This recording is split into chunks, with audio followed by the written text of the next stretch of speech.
I had little doubt in my mind that Spider-Man for PS4 would sell incredibly well just from the fact that it has the iconic superhero's name attached to it during a time when the Marvel Cinematic Universe is at its apex. The title and the timing alone would be enough to push copies aplenty, I figured, but it also certainly helped tremendously that the game looked incredible when it was announced and showcased in the months and days leading up to the launch, and that when the review floodgates opened, the game garnered near universal acclaim from critics and consumers alike. So it came as a little surprise when I heard that the game was completely killing it in both the UK and in Japan, outselling God of War 2-1 in the former and 2.5-1 in the latter, despite God of War having taken the crown as the fastest selling PlayStation exclusive just a few months prior.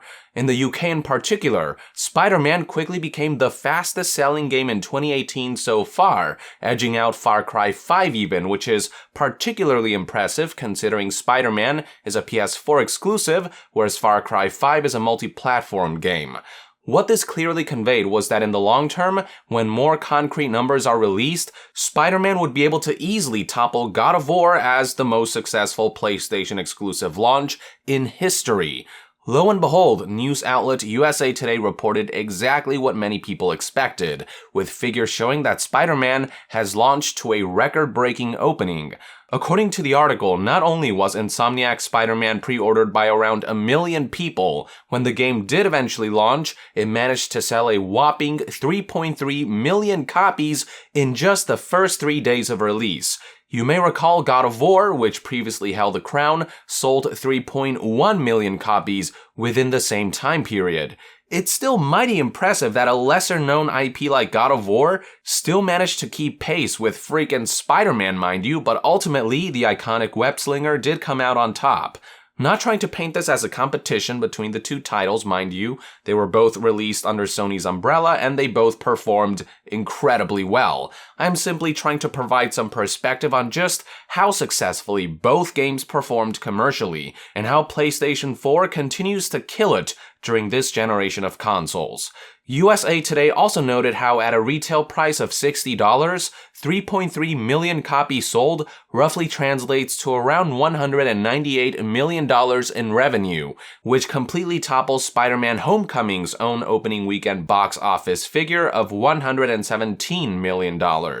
I should also note that USA Today is being conservative about the video game's revenue. If you take into account the sales of the game's deluxe and collector's edition, as well as the upcoming releases of its paid DLC, that figure is bound to be significantly higher. And to give you an idea of how much Spider-Man is likely to sell in its entire lifespan, Uncharted 4, a game that sold 8.7 million copies in 7 months, opened to 2.7 million copies in its first week, not the first 3 days, the first week. God of War, on the other hand, opened to 3.1 million copies in its first 3 days, and Spider-Man opened to 3.3 million copies in 3 days. Both titles drastically outpaced Uncharted 4's first week sales in just a mere 3 days, and if Uncharted 4 still managed to sell an impressive 8.7 million copies in 7 months, imagine how many copies both God of War and Spider-Man will sell in the same time period. I easily expect both of these games to go well beyond 10 million copies sold in just a few months. So yeah, that's 2 stellar games released in the same year for PlayStation, each of which set sales records with their respective releases. Gamers are happy, developers are celebrating, and Sony is making bank. Everyone's happy, and look at that, they managed to do all this with story-driven single-player experiences that don't implement any form of shady monetization. Instead, both games were clearly created with passion by developers who poured their hearts and souls into each respective project, and the results speak for themselves.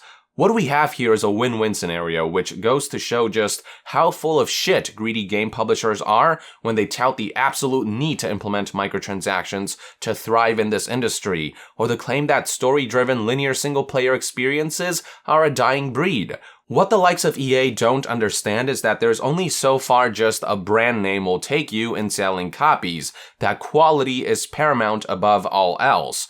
Sure, Star Wars Battlefront 2 sold a few million copies in a few months, but it should have sold way more, given that it bears the title of one of the most iconic franchises in the world. But once word began to spread on how terribly designed and creatively marred it was, many potential buyers steered clear of this casino disguised as a game. Spider-Man, on the other hand, is not only selling copies from the popularity of its brand, but also on the merit of its quality. Spider-Man is plain and simply a really good game, and word about that tends to get around. And the result is that the title is well on its way to surpassing Battlefront 2 sales, and in the long term, people will actually welcome the sequel with open arms.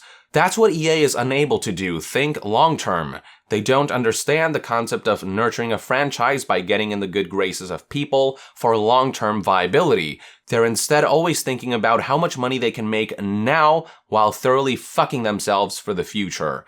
Oh well, it's their loss. They can do their thing, but while they continue to draw further ire with their shenanigans, Sony and publishers like it will continue to stand tall as long as they maintain their current streak going forward and do not lose their footing along the way. Seriously, congratulations to Sony for 2 immensely successful launches, and congratulations to the developers on finally shipping 2 games built with pure passion. More importantly, a huge thanks to all parties involved for reminding the world what gaming is all about. I hope Spider-Man continues to sell well, and I have no doubt that it will, given that A, it is freaking Spider-Man, and B, it's a genuinely incredible game that puts you in Spider-Man and Peter Parker's shoes in ways that no other game or medium has done before. With that, I would like to end this news update. Thank you for tuning in. If you enjoy my content and would like to support this channel directly, consider donating on Patreon. And to be further updated on all things gaming news, reviews, and discussions,